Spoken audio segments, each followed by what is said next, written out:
Hello everyone. आज की मेरी ये बातें उन युवा साथियों के लिए है जो स्टडी कर रहे हैं या स्टडी कर चुके हैं और जो कहीं ना कहीं बेरोजगारी की मार है वो झेल रहे हैं। कुछ डेटा मैं रीड आउट कर रहा था और हाल ही में एक रिपोर्ट आई है सीएमआई की, आपने सुना होगा शायद, और जिसने ये कहा है कि हरियाणा है वो बेरोजगारी में सबसे पीक पर गया है। सभी स्टेट्स में काफ़ी ज़्यादा उसमें बेरोजगारी है। उसकी परसेंटेज आपको पता होगा, वो 35 या 34-35% कुछ। तो इतनी ज़्यादा बेरोजगारी की जब ये रिपोर्ट पढ़ते हैं तो क्या उनके मन में, आपके मन में ये नहीं आता कि हम पढ़ लिख कर क्या करें जब इतने युवा बेरोजगार बैठे हैं? मुझे हैरानी तब हुई जब मैंने इसी रिपोर्ट को पढ़ा और इस रिपोर्ट के बारे में दो डिफरेंट डिफरेंट बड़े नेताओं के बयान सुने और उन्होंने जो डेटा बताया वो डेटा लिया। पहले हम सीएमआई की बात करते हैं। सीएमआई है वो बहुत पुरानी एजेंसी है, नॉन गवर्नमेंट एजेंसी है। 1976 से शुरू है ये और बहुत सालों से वर्किंग में है।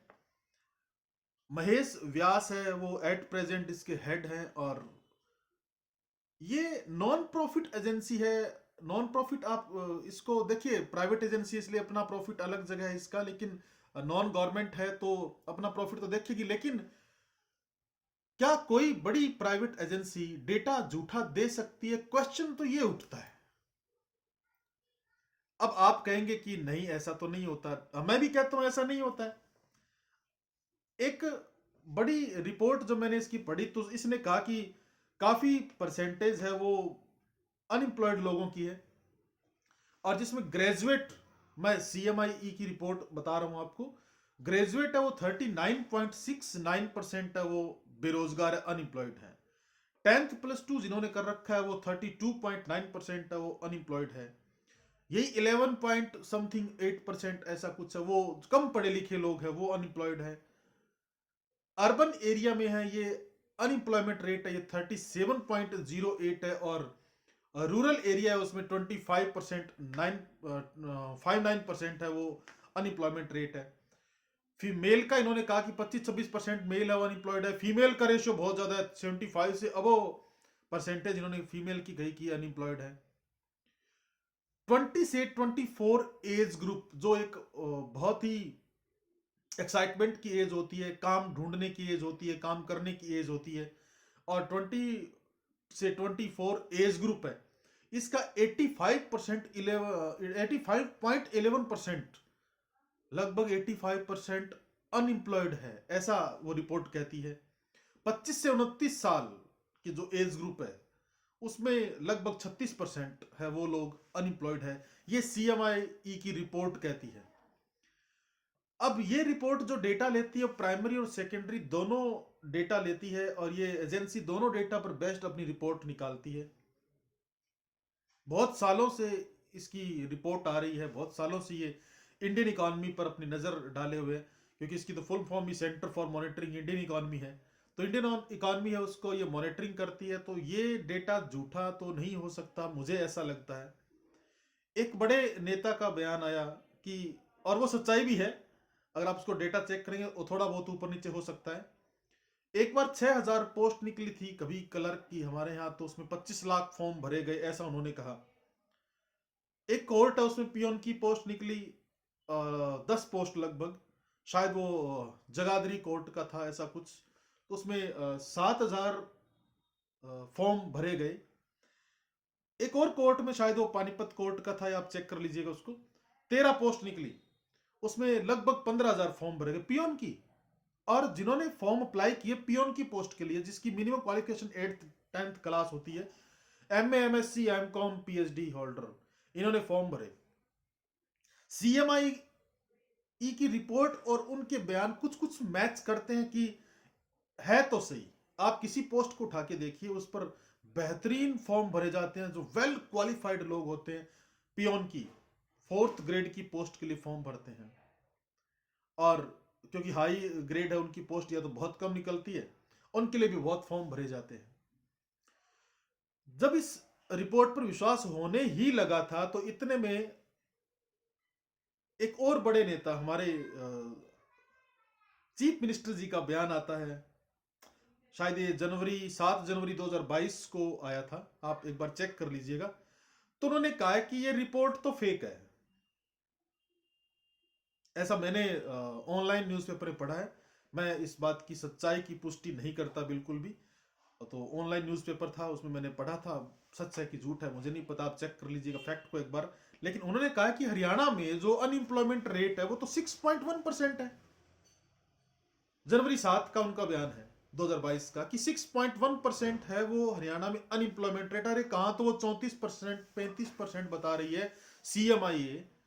और यहाँ जो हरियाणा सरकार, आप सीएम के बयान को छोड़िए, हरियाणा सरकार कह रही है 6.1% वो अनएम्प्लॉयमेंट रेट है। परिवार पहचान पत्र है उसमें जो हमारे बनाए जा रहे हैं उसके अकॉर्डिंग, परिवार पहचान पत्र का डेटा थोड़ा सा मैं आपको बता दूं। जो परिवार पहचान पत्र है उसमें लगभग 65,78,311 ये फैमिलीज रजिस्टर्ड हो चुकी है। और जो पॉपुलेशन है आई थिंक 2,57,99,000 ऐसा कुछ है, वो पॉपुलेशन है वो रजिस्टर्ड है। और उसमें से जो एज ग्रुप है उसमें से 1.73 करोड़ है वो 18 से लेके 58 तक की एज ग्रुप के हैं। वर्किंग पॉपुलेशन है ये 18 से 58 तक की एज ग्रुप का। और इसमें से लगभग 10,59,530 यानी 10.5 लाख लोग हैं वो सेल्फ डिक्लेरेशन दे रहे हैं कि वी आर अनएम्प्लॉयड। ये परिवार पहचान पत्र का डेटा कहता है, ये हमारी हरियाणा सरकार कहती है। दोनों के डेटा में काफी डिफरेंस है, दोनों के डेटा में काफी अलग अलग बातें हैं। ये हरियाणा सरकार का डेटा कहता है कि 6.1% अनएम्प्लॉयमेंट रेट, CMIA कहती है 34% 35% अनएम्प्लॉयमेंट रेट।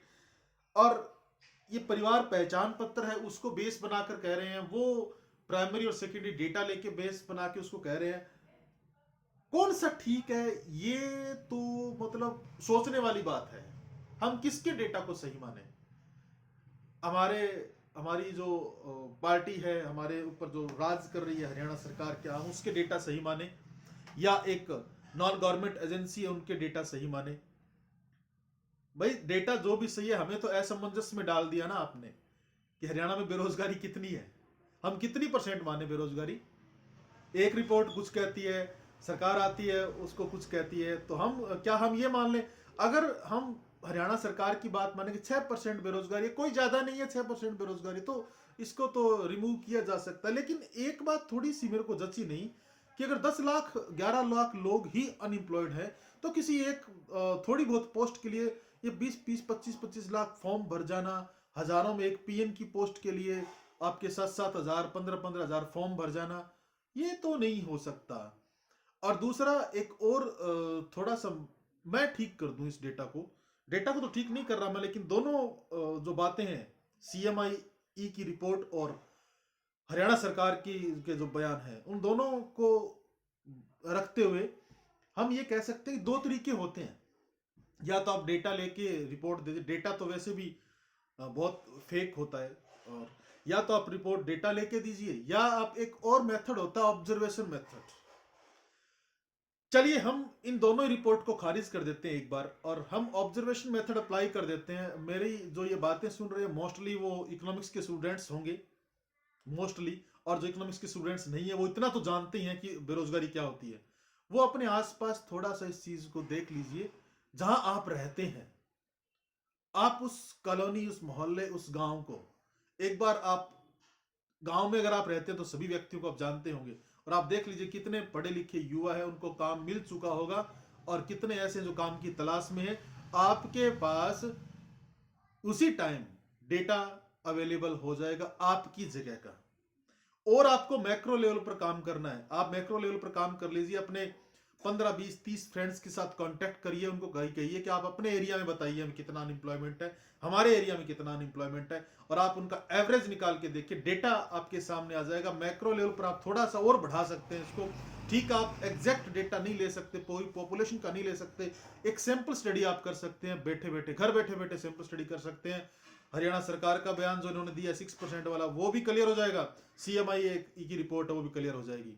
एक यही तरीका है इस रिपोर्ट को। हम किसको बुरा कह दें, हम किसी एजेंसी को बुरा कहें या हरियाणा सरकार को? नहीं, बुरा कहने वाली बात नहीं है, बुरा मत कहिए। दोनों के डेटा है। परिवार पहचान पत्र भी एक रिलायबल सोर्स हो सकता है, और सीएमआई है उसकी रिपोर्ट भी रिलायबल सोर्स है। दोनों ही रिलायबल सोर्स है, लेकिन ये तो क्लियर है अभी। कुछ लोग तो कहते हैं कि सीएमआई है, जो सीएमआई है ये भी झूठी है। वो कौन लोग कहते हैं, मैं यहाँ सार्वजनिक रूप से तो नहीं कह सकता, लेकिन लोग अपने बयानों में कहते हैं कि ये रिपोर्ट झूठी है। लेकिन मैं तो नहीं मानता कि कोई ऐसी एजेंसी जो प्राइमरी डेटा और सेकेंडरी डेटा के बेस पर काम कर रही हो, वो रिपोर्ट झूठी दे सकती है। मुझे ऐसा नहीं लगता है। आपको लगता है तो आप मान सकते हैं। आप थोड़ा सा इस चीज को देखिएगा, और इस क्लिप को सुनने के जस्ट बाद आप थोड़ा सा ये देख लीजिएगा अपने आसपास कि कितने लोगों को काम की जरूरत है, कितने लोग अनएम्प्लॉयड है। आपको पता चल जाएगा कि कितने लोग रियल में अनएम्प्लॉयमेंट है उससे जूझ रहे हैं और काम की तलाश में है। ये बात तो वो हुई कि इतने सारा मतलब अनएम्प्लॉयमेंट हरियाणा में, लेकिन क्यों है? रीजन तो ये है कि क्यों है। अगर कोई बाहर की एजेंसी भी ये कहती है कि आपके यहाँ इतनी गरीबी है, इतने अनएम्प्लॉयमेंट है, तो आपको उसको, मैं एक थोड़ा सा एक पहले की रिपोर्ट ही बता दूं। मैं किसी कमेटी का नाम नहीं लूंगा, किसी सरकार का नाम नहीं लूंगा, आप समझ जाएंगे नहीं तो। एक कमेटी आई थी, उस कमेटी ने कहा कि लगभग 36, 37, 38 ऐसा कुछ परसेंटेज उसने दी थी कि इंडिया में इतने परसेंट है वो पॉवर्टी है, बिलो पॉवर्टी लाइन लोग रहते हैं। सरकार ने उसको उस पर गौर नहीं किया, कमेटी ही चेंज कर दी, दूसरी कमेटी ने बिठाई गई और उसने कहा कि 21-22% पॉवर्टी लाइन से नीचे लोग रहते हैं, और मान ली उसी मेंटर को। यानी कोई ये कह दे कि आपके यहाँ गरीबी ज्यादा है, आप उसको एक्सेप्ट करने की बजाय, कोई ये कह दे आपके यहाँ अनएम्प्लॉयमेंट ज्यादा, आप उसको एक्सेप्ट करके पॉलिसी बनाने की बजाय आप ये कहते हैं कि तो डेटा ही झूठा है। हो सकता है डेटा झूठा हो, लेकिन एक एक व्यक्ति को कैसे समझाएंगे डेटा झूठा है? एक एक पर्सन है वो जो बेरोजगारी से जूझ रहा है, उसको आप कैसे समझाएंगे डेटा झूठा है? और वो तो ये कहेगा कि 34%, 35%, 37% नहीं, 100% बेरोजगारी है। आप बेरोजगार से बात करके देखिए।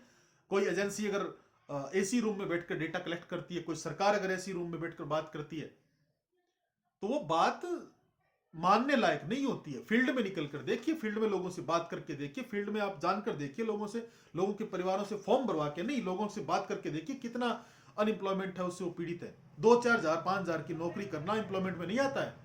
एक आदमी 50 हजार की नौकरी के लायक है, आप उसको, वो कहीं 5 हजार की नौकरी करके अपना पेट पाल रहा है, आप उसको एम्प्लॉयमेंट में काउंट कर रहे हैं। That is not good. वो योग्य है, अच्छा योग्य है, वो 30-35 हजार की नौकरी ले सकता है, कहीं काम कर सकता है, और वो कोई 5 हजार की नौकरी करके अपने परिवार का काम चला रहा है, तो आप उसको एम्प्लॉयमेंट में काउंट कैसे कर सकते हैं? ये बात तो ठीक नहीं है। ये तो थोड़ा, अगर आप इस तरीके से डेटा कलेक्ट करते हैं तो ये बात अच्छी नहीं है। खैर जो भी है, डेटा सही है या डेटा गलत है, हम इस पर पूरा किसी रिलायबिलिटी को सोर्स मानकर नहीं कह सकते। हम दोनों ही रिपोर्ट को सही मानते हैं जब तक कि आपके ऑब्जर्वेशन का डेटा ना आ जाए। आप इसको होमवर्क समझ लीजिए या एक अपने इंटरेस्ट का फील्ड मानकर इस पर काम करना शुरू कर दीजिए। आप इस पर काम कर सकते हैं, आप इसको देख सकते हैं कितना अनएम्प्लॉयमेंट है, और अपनी राय दे सकते हैं। डिफरेंट डिफरेंट रिपोर्ट्स आती है, आप उन रिपोर्ट्स को ले सकते हैं, उनका डेटा आप कलेक्ट कर सकते हैं। तो ये जो चीजें हैं, बेरोजगारी है इसको, लेकिन एक प्रॉब्लम तो आपको फेस जो करनी पड़ रही है, और सरकार को इस बारे में जरूर सोचना चाहिए, how to remove the problem of unemployment. हर चीज की जड़ है बेरोजगारी। जितनी ये दिक्कतें आती है, इकॉनमी में दिक्कतें आती है, पॉवर्टी आती है, और चीजें आती है, ये सब चीजों की जड़ अनएम्प्लॉयमेंट है भाई। आप अनएम्प्लॉयमेंट को दूर करने की कोशिश करिए। ठीक है, कोई एजेंसी अगर आपके यहाँ अनएम्प्लॉयमेंट रेट बहुत हाई बता देती है, तो आप उसको क्रिटिसाइज करने की बजाय उस पर मंथन शुरू करिए और देखिए कि क्या ये सच्चाई है या नहीं है। और एक दोबारा आप सर्वे करवा सकते हैं। हमारे यहाँ इकोनॉमिस्ट की कमी नहीं है, हमारे यहाँ इंटेलेक्चुअल पर्संस की कमी नहीं है, सरकारों में बहुत इंटेलेक्चुअल पर्संस बैठे हैं। वो एक अच्छी एजेंसी बना सकते हैं, उसको, उस पर एक रिवाइज रिपोर्ट आप ले सकते हैं कि कैसे, कितने अनएम्प्लॉयड लोग हैं, आप लोगों के व्यूज जान सकते हैं। तो मेरे ख्याल से भाषणबाजियों से कुछ नहीं होगा, कुछ करके दिखाना चाहिए सभी को, चाहे वो कोई भी सरकार हो, और एक पॉलिसी बनानी चाहिए। तो हम हरियाणा सरकार की भी मान लेते हैं कि 6% बेरोजगारी है, परिवार पहचान पत्र रिलायबल सोर्स है, इसकी मान लेते हैं। और सीएमआई ई है, इसकी रिपोर्ट भी रिलायबल, हम इसको भी मानते हुए हम सिर्फ ये कहेंगे कि ऑब्जर्वेशन है, उसको आप करके देखिए डेटा। और हरियाणा सरकार को मुझे लगता है कि इसको थोड़ा सा इस पर गौर करना चाहिए। अच्छी सरकार है हमारी, और सरकार के पास बहुत सारे रिसोर्सेज भी है इसको दूर करने के लिए। ठीक है, एक ऐसा समय चल रहा है जो वायरस से पीड़ित इकॉनमी है, तो इस इकॉनमी में भी कुछ ऐसा करना चाहिए, ऐसी सिचुएशन में भी इससे बाहर कैसे निकला जाए, कैसे लोगों को संभाला जाए, लोगों को जो दिक्कतें आ रही है उनसे कैसे उनको दूर किया जाए इन दिक्कतों को। तो हरियाणा सरकार एक अच्छी सरकार है, इसको कुछ सोचना चाहिए और इस पर काम करना चाहिए कि ठीक कैसे किया जाए इसको। हम जरूर किसी क्लिप में बात करेंगे कि कौन से तरीके हैं जिनकी वजह से अनएम्प्लॉयमेंट रेट बढ़ती है, अनएम्प्लॉयमेंट बढ़ता है, और कैसे उसको ठीक किया जाए। मैं कई बार इसकी बात कर भी चुका हूं। तो मेरा इस क्लिप को बनाने का उद्देश्य सिर्फ इतना सा था कि मैंने जब दोनों रिपोर्ट पढ़ी, दोनों के बयान सुने, तो मुझे लगा कि अनएम्प्लॉयमेंट रेट पे जो लोगों में भ्रांतियां हैं उनके बारे में थोड़ी सी बात की जाए। किसी की भावनाओं को आहत करने का मेरा उद्देश्य नहीं है, किसी सरकार को गलत कहना मेरा उद्देश्य नहीं है। फिर भी अगर किसी को इससे बुरा लगता है, जो पॉलिटिकल लोग हैं, तो मैं उनसे क्षमा याचना तो नहीं करूंगा, लेकिन इतना जरूर कहूंगा कि मेरे अगर कोई गलत शब्द निकला है तो उसके लिए मैं माफी चाहूंगा, लेकिन गौर जरूर करनी चाहिए। और इसी के साथ मैं आप पर फैसला छोड़ देता हूं कि अनएम्प्लॉयमेंट रेट कितनी है, आप इस पर गौर करिए। Thank you very much.